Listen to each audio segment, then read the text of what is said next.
오늘 주시는 하나님 말씀은 신약 성경 요한복음 1장 1절 말씀이 되겠습니다. 신약 성경 요한복음 1장 1절 우리 한 절 말씀 다 같이 함께 봉독합니다. 태초에 말씀이 계시니라. 이 말씀이 하나님과 함께 계셨으니 이 말씀은 곧 하나님이시니라. 아멘. 감사를 드리고요. 우리 서로 같이 한번 인사하겠습니다. 주 안에서 만나서 반갑습니다. 예. 사랑하고 축복합니다. 우리 인사하겠습니다. 사랑하고 축복합니다. 예, 감사합니다. 예. 또 온라인으로 우리 또 많은 가정이 예배를 드리고 있을 텐데요. 예, 주의 이름으로 사랑하고 축복합니다. 예, 우리 지난 시간까지 사무엘 상하 강해를 마치고 이제 요한복음 강해를 시작합니다.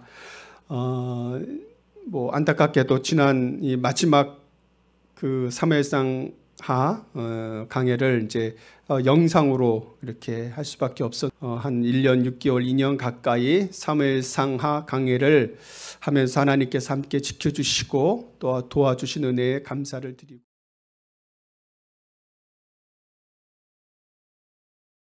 교육용으로 쓰여진 성경이다.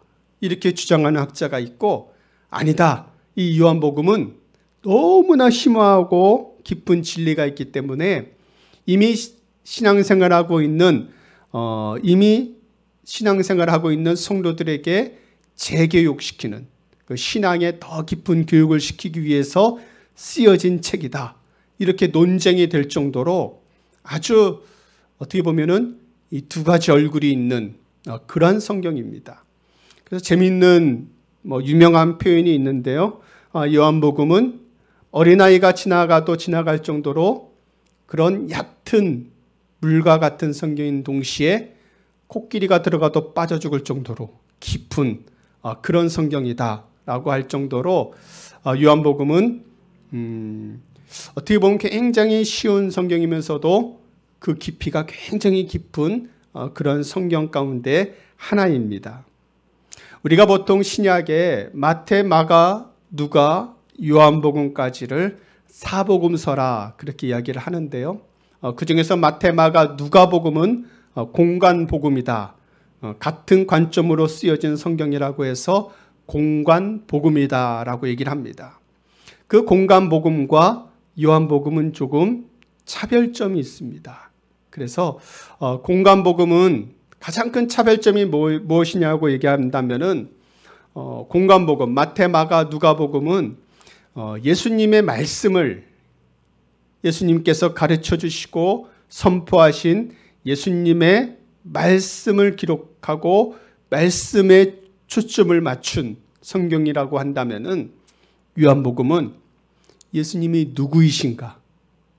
예수님 자신에게 초점을 맞춘 그러한 성경이라고 할 수 있습니다. 그래서 오늘부터 또 언제가 될지 모르겠지만은 이 요한복음을 강의할 때 여러분 예수님은 누구이신가? 요 명제를 이 문장을 늘 머릿속에 두고 말씀을 보시면 참 좋습니다. 예수님은 누구이신가?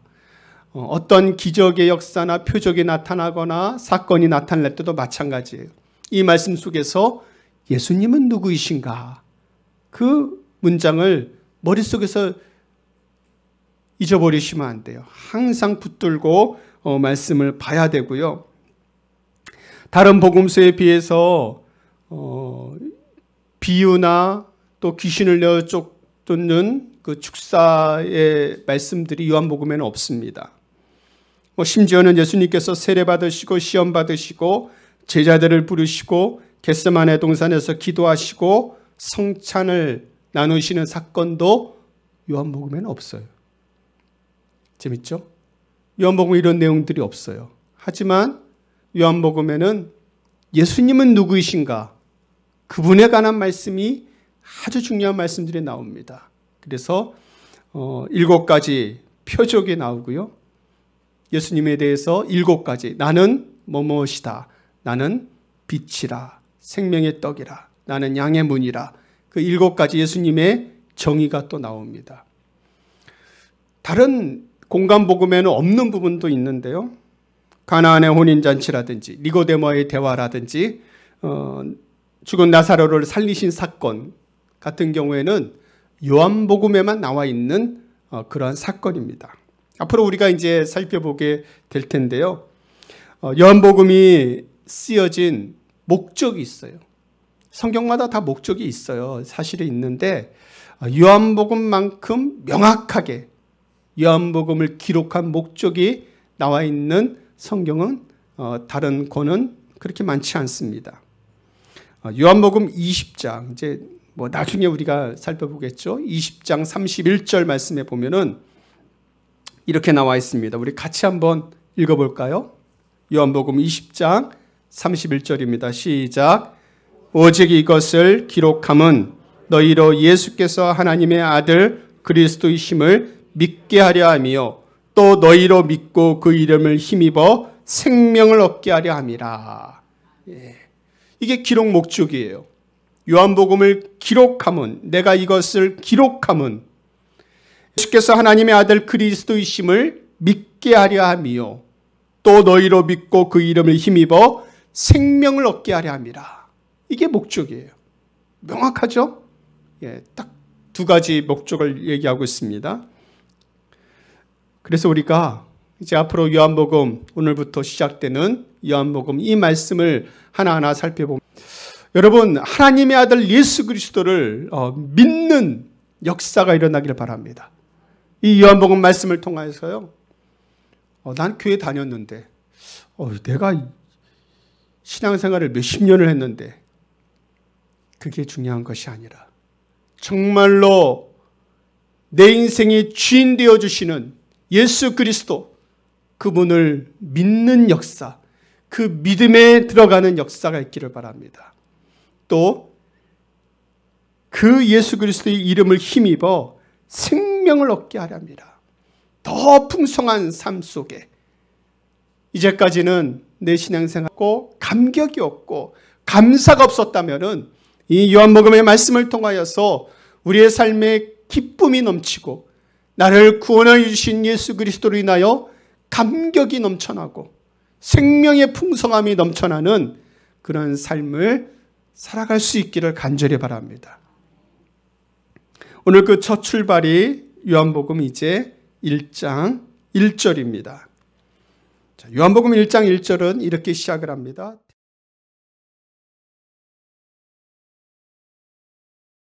시작을 하는 것은 바로 끝이라는 것과도 같아요. 그래서 창세기를 아는 것은 마지막 요한계시 창세기의 말씀을 믿지 못하는데 어떻게 세상의 마지막 심판과 종말을 믿을 수 있습니까? 말이 안 되는 거죠. 창조의 신앙이 없는데 무슨 기적의 신앙을 우리가 바라고 소망합니까? 시작과 끝은 같이 있다는 거예요. 만약에 이런 비유를 한번 드려보면은, 여러분 지구는 어떻게 생겼습니까? 네모납니까? 동그랍니까? 둥글게 생겼죠. 만약에 내가 서 있는 곳으로부터 시작이 되어서 출발점이 되어서 지구를 한 바퀴 끝은 뒤를 돌아보시면 끝이에요.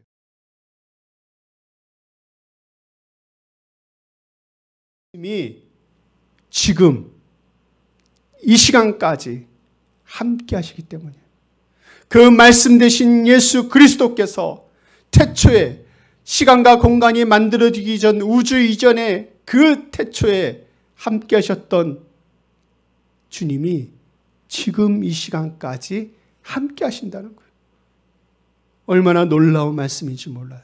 여러분 태초에가 어떻게 생겼는지 아무도 가보신 분이 없어요. 태초에 어떤 일이 있었는지 아는 분도 없어요. 태초에 있었던 것을 지금 어떤 유적이나 기록으로 남아있지도 않아요. 그러나 우리는 분명하게 믿습니다.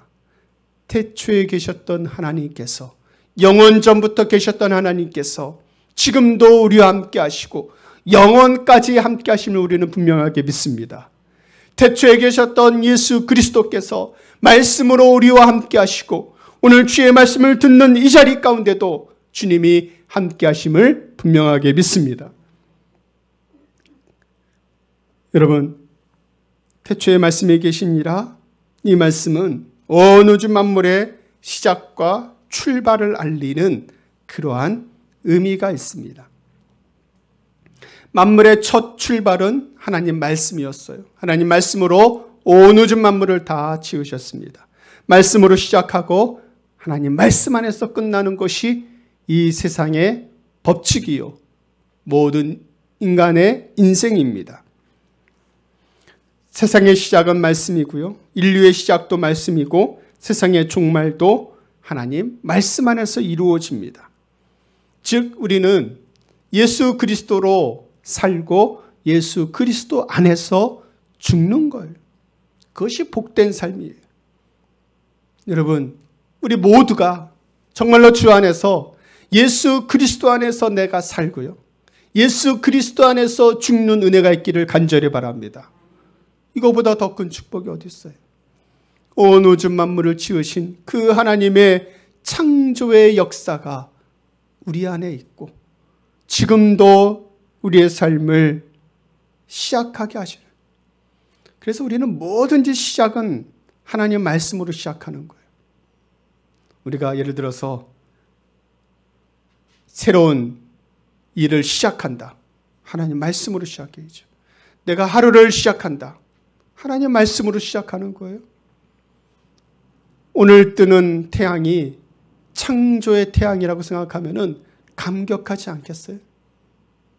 내가 지금 바라보고 있는 하늘과 땅이 창조의 하나님의 솜씨라고 생각하면 여러분 길을 걸어가면서도 감사가 나오겠죠. 산을 등산하면서도 하나님의 솜씨에 찬양이 나오겠죠. 태초에 하나님의 그 창조의 역사는 멀리 있는 것이 아니에요. 바로 여러분과 함께 있어요. 내가 살아가는 삶 가운데 하나님께서 나를 지으셨기 때문에. 잠언 8장 22절에서 26절에 보면은 이런 말씀이 나옵니다. 여호와께서 그 조화의 시작 곧 태초에 일하시기 전에 나를 가지셨으며 만세 전부터 태초부터 땅이 생기기 전부터 내가 세움을 받았나니 아직 바다가 생기지 아니하였고 큰 샘들이 있기 전에 내가 이미 났으며 산이 세워지기 전에 언덕이 생기기 전에 내가 이미 났으니 하나님이 아직 땅도 들도 세상의 진토의 근원도 짓지 아니하였을 때라. 만약에 성경을 모르는 사람이 이 말씀을 읽으면 웃긴다고 할 거예요. 말도 안 되는 얘기거든요. 바다도 생기지 않고 땅도 생기지 않는데 내가 났다? 이게 말이 안 되잖아요. 여러분, 물리적으로는 하나님께서 우리 사람을 창조하실 때 허공에 창조하지 않으셨어요. 다 살게끔 다 마련해 주셨어요. 하늘의 해와 달과 별과 바다와 육지와 온갖 동식물들을 다 창조하시고 마지막에 인간을 창조하셨어요. 물리적으로는 그렇게 해야 인간이 살 수 있어요. 하지만 말씀 안에서 영적으로 본다면은 우리는 이미 창세 전에 하나님께서 우리를 사랑하시고 택하여 주셔서 하나님의 백성 삼으시기로 작정하여 주셨습니다. 이게 은혜가 아니고 무엇이 은혜입니까? 오늘 우리가 주님 믿고 예수님 믿는 것이요, 내 의지로 믿는 것이 아니라 이미 창세전에 우리를 택하셔서 그리스도 예수 안에서 택하셔서 우리를 부르시고 하나님 믿는 믿음의 백성으로 삼아 주신 줄로 믿습니다. 그 하나님의 은혜예요. 놀라운 하나님의 은혜고 감사입니다. 시작이 그래서 중요한 거예요. 내가 뭐 몇 대손이고 뭐 내 조상이 누구이고 그거 아는 것이 중요한 것이 아니라, 그것도 뭐 한편으로는 필요하지만은 내가 하나님의 말씀으로 지음받았고 온 우주 만물이 지어지기 이전에 이미 나를 택하시고 선택하시고 작정하셔서 부르셨다라는 그 믿음으로 시작하는 것이 가장 중요한 신앙의 출발입니다. 두 번째로는 태초에 말씀이 계시니라 말씀하셨는데요. 그 태초의 말씀은 질서와 생명의 말씀이 되고 있습니다. 땅이 혼돈하고 공허하고 어둡다고 했죠. 그 상황은 완전히 아무것도 없는 상황이에요. 무질서의 상황이에요. 질서가 없는 상황이에요. 공허한 세상이에요. 빛이 없는 세상이에요. 그때 하나님께서 질서가 되어주셨어요. 하나님이 말씀하시니 빛이 생겨났어요. 하나님 말씀하시니까 하늘과 땅이 구별이 됐어요. 그때는 함께 있었어요. 다 뒤섞여 있었어요. 그래서 궁창 위의 물과 궁창 아래의 물을 나누어 주셨어요. 그게 질서잖아요. 혼돈과 어두움과 고통의 세상에 하나님께서 질서가 되어 주셨는데요. 그 질서를 무너뜨린 사건이 뭡니까? 아담과 하와가 선악과를 따먹음으로 죄가 들어와서 그 하나님의 질서가 깨져버렸어요. 죄로 인하여서 깨져버렸어요. 그래서 하나님을 믿지 않는 모든 인간의 마음속에는 혼돈과 무질서가 있어요. 여러분, 세상에 자연을 파괴하고 하나님의 창조의 질서를 무너뜨리는 존재가 누굽니까? 인간이에요, 인간. 예. 인간밖에 없어요. 세상의 자연은 내버려 두면 그대로 자연의 법칙대로 꽃을 피고 열매를 맺고 썩으면은 땅으로 돌아가고 이 순환이 되는 자연의 그대로 선순환이 있는데 이걸 깨버린 존재가 인간이에요.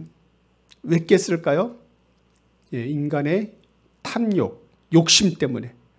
자연에서 얻는 열매나 수확이 성에 안 차. 이거 하나씩 따먹기 싫어. 싹 다 밀어버리고 농사를 지어 경작을 해서 수십만 톤을 얻어내요. 인간이 행한 일 아니에요? 짐승들을 옛날엔 사냥해서 먹었어요. 아, 이거 귀찮아. 그걸 가축으로 만들어. 품종을 개량해. 이제는 수십만 마리를 한 곳에 모아두고 잡아먹어요. 공허하며 어둠이 깊음에 있듯이 죄에 빠진 인간의 내면이 그렇다는 얘기예요. 그러면 어떻게 질서가 잡혀집니까? 어떻게 하면 이 세상의 질서가 잡혀져요? 다른 방법이 없어요. 하나님 말씀이 곧 질서인 줄로 믿습니다. 하나님 말씀으로 질서가 잡히는 거예요. 그래서 이 세상도 마찬가지예요. 여러분, 신앙생활 하는데 뭐 자연 환경이 뭐 중요하고 우리가 뭐 자연 보호하고 무슨 환경 운동가도 아닌데 그게 아니에요. 우리가 하나님 말씀으로 바르게 살아가면은 세상이 변합니다. 질서가 잡힙니다. 삶을 살아가면서 공허하고 마음이 혼란하고 생활이 무질서하고 삶이 정리되지 않는 분들은 하나님 말씀 안에서 정리될 수 있어요. 그래서 하나님 말씀으로 정리되는 거예요. 예수님께서 귀신 들린 자를 쫓아내실 때 그의 삶이 어땠습니까? 무질서한 삶이었어요. 절제되지 않는 삶이었어요. 내 힘으로 통제할 수 없는 삶이었어요. 하나님 말씀이 들어갔을 때 그의 삶이 변화되었어요. 하나님을 찬양하는 삶이 되었어요. 여러분, 이 태초의 말씀이 계시니라, 이 말씀이 얼마나 중요합니까? 이 말씀이 우리의 인생 가운데, 이 세상 가운데 질서와 생명이 됩니다. 혹시나 내 인생이 너무나 무질서하다, 내 뜻대로 안 된다, 인생이 힘들고 어려우신 분들은 이 시간 하나님의 말씀 안에서 인생의 질서가 잡힐 수 있기를 바랍니다. 가정의 질서가 잡힐 수 있기를 바랍니다.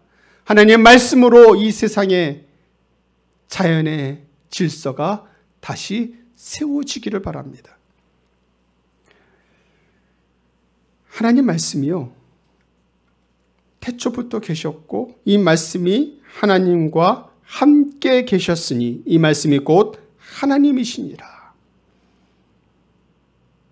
하나님께서 우리와 함께 하십니다.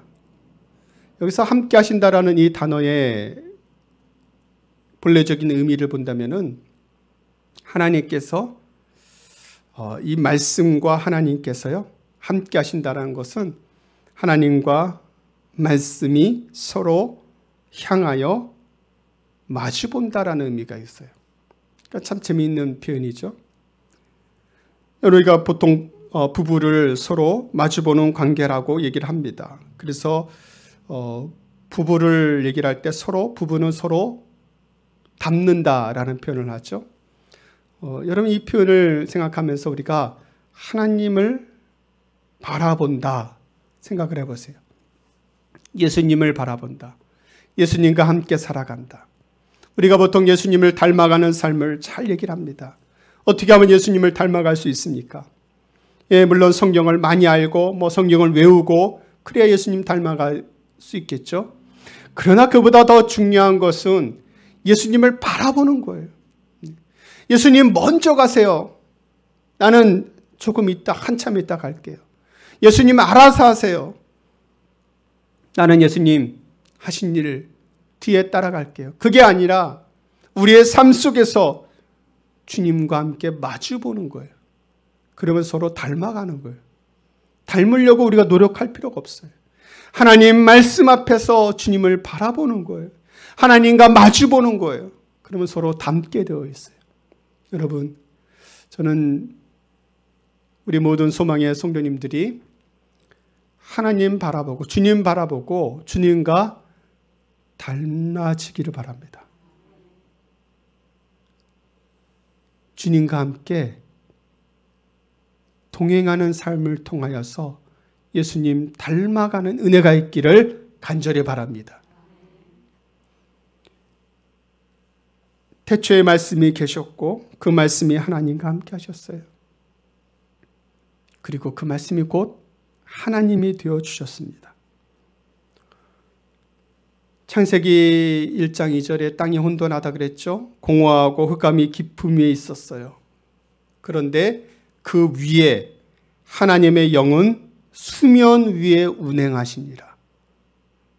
하나님의 영, 성령 하나님께서 수면 위에 운행하신다. 이것도 참 재미있는 표현인데요. 그러면 성령께서 무슨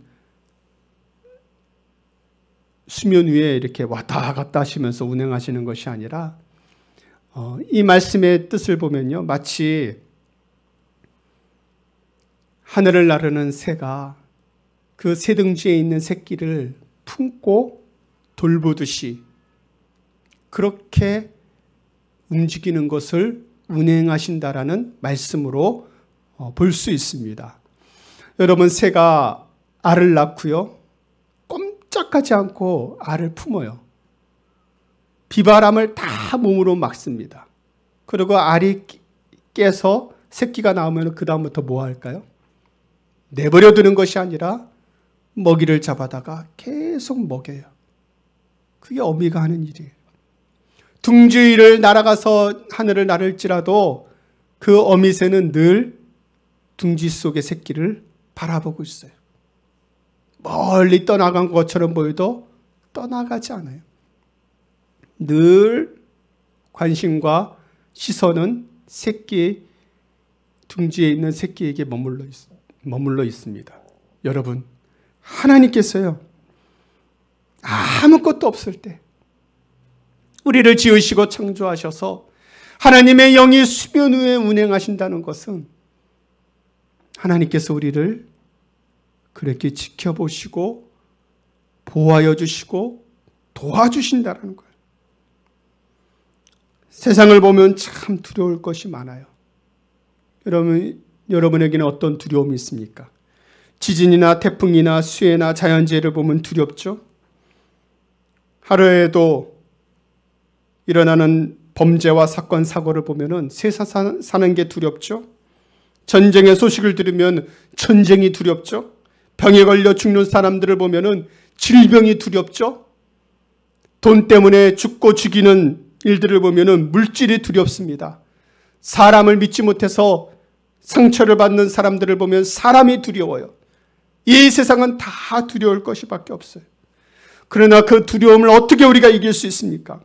요한복음 1장 1절 태초에 말씀이 계시니라 이 말씀이와 함께 계셨으니 이 말씀이 곧 하나님이시니라. 온 우주 만물을 창조하시고 하나님의 영이 수면을 위해 운행하시듯이 하나님께서 오늘도 우리와 함께 하시는데요. 우리를 보호하여 주시고 지켜주시고 우리의 삶 가운데 두려움을 물러나게 하여 주십니다. 그래서 신명기 7장 21절 말씀에 보면은 너는 그들을 두려워하지 말라. 너희의 하나님 여호와 곧 크고 두려운 하나님이 너희 중에 계심이니라. 아멘. 우리 가운데 크고 두려우신 하나님께서 함께 하심을 믿습니다. 풍랑이는 바다 위를 걸어오시는 예수님을 보고 제자들이 놀랐을 때 주님이 뭐라 그랬습니까? 안심하라. 나니 두려워하지 말라. 여러분, 이 세상의 출발은 하나님 말씀이었어요. 이 세상의 질서는 하나님 말씀이었습니다. 이 세상의 모든 죄를 이기고 우리와 함께 하시는 것도 하나님 말씀이었어요. 그 말씀이 하나님이 되셨고 그 말씀이 우리와 함께 하십니다. 오늘도 여러분의 삶의 인생에 이 말씀 되신 주님께서 늘 함께 하셔서 세상을 두려워하지 않고요. 하나님 말씀 안에서 시작하고 하나님 말씀에서 출발해서 말씀으로 우리의 삶이 맞춰지는 그런 놀라운 은혜 속에서 날마다 주님과 동행하며 살아가는 우리 모두가 다 될 수 있기를 주님의 이름으로 간절히 축원합니다. 기도하겠습니다. 하나님 아버지 감사합니다. 하나님 말씀으로 우리와 함께 하시고 말씀으로 우리의 삶의 질서가 되어 주셔서 혼란하고 어둡고 이 공허한 세상 속에서 하나님 말씀이 함께 하셔서 우리를 질서 있게 하여 주시고 우리의 인생을 질서 있게 하여 주시고 우리의 생각과 마음을 질서 있게 하여 주시는 그 하나님의 은혜가 늘 떠나지 않게 하여 주시고 주님 말씀이 우리와 함께 하심으로 두려워하지 않고 걱정하지 않고 근심하지 않고 주님과 함께 살아가는 은혜와 축복을 날마다 경험하는 우리 모두가 되게 하여 주옵소서. 감사드리며 예수님의 이름으로 기도드립니다. 아멘. 다 함께 기도하겠습니다. 이제는 우리 주 예수 그리스도의 은혜와 하나님 아버지의 무한하신 사랑과 성령님의 교통하심이 태초의 말씀으로 함께 하신 그 하나님께서 지금도 우리와 함께 하시고 앞으로도 영원토록 함께 하심을 믿고 감사하며 머리 숙인 사랑하는 성도들 머리머리 위에 그 가정 위에 하는 모든 생업과 사업 위에 특별히 자녀들의 앞길 위에 이제로부터 영원까지 함께 있을지어다. 아멘.